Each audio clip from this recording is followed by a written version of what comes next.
Kangpokpi district ki Leilon Wi-Fi dagi Naga micham taruk faraba matung tamthina hatkibagi thogdokki justice piu haiba wafam yauna tongan ba demand kaya tanduna Imphal gi Khwairamband kaithelda furup kanglup kayana saruk yaduna wakat mifam chathakre wakat mifam asi saugatuna amadi saruk yana bagidamak Khwairamband kaithel gi maruoiba kaithel singda lalon itik ki thabak thoram khudingmak lepki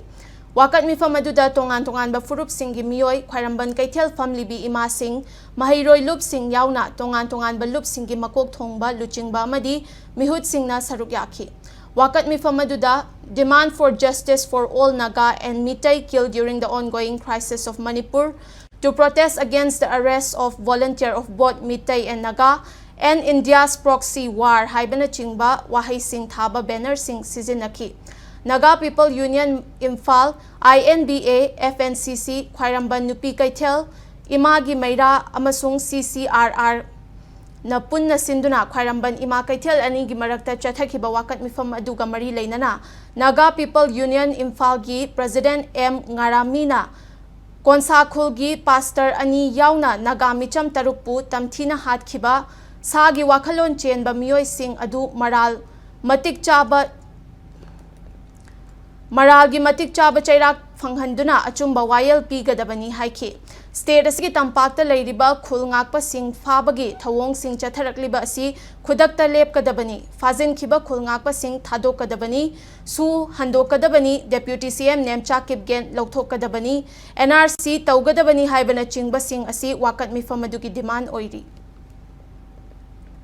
Cookie terrorist na mi tarukse tamthina hatpase masigi justice deliver topinaba India government amadi Manipur government da ekoi Naga amadi maitaina timan tauri adudi henthokna cookie terrorist ki nongmai myam se shu cater le myam se nongmai se seize tobiro disarm tobiro shu se approcate tobiro nemja kipken deputy CM degi mantri degi trop tobiro aduga NRC tobiro cookie sing se athubam tamda tanthokpa aduga mi hatpa Mitruki justice athubam tamda deliver to view habise ekoi timani sit in protest kise mahi yanbinaba state amdi central government da ekoi appeal tori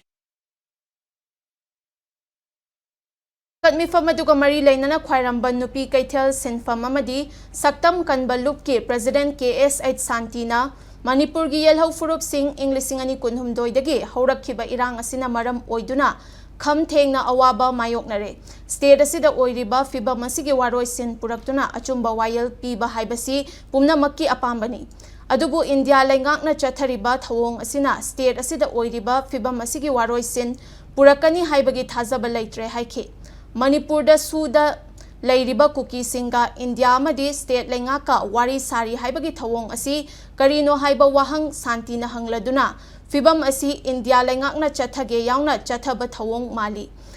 Cookie suda leiriba singna chathariba thawong asidi terrorist ni haibadu tasengnamak mayeng sengle haiki. Nimchaki jensi deputy sim. Magi husband si Kenbi ki leader ni. Ado di magi nupana lalau ki leader oiba. Magi nupina government paiba government semba masibu karamba loda karamba ainda modi hoigi sarkar se chumena logdoi no ba justice su puthokpi ba ngamdre ba adro khoi miyam se yam ware akoi miyam se khangba ngamdre dhana phambada rally chatpada chokthare memorandum pibada memorandum ibada khoi chokthare adone state lengak na miyam gi nungai taba miyam na pen taba miyam se khangbire hairaga athuba matamda justice puthokpiu masana aina hale haiba bo phaba ngamdaba sarkar se leibham thoktre na haijage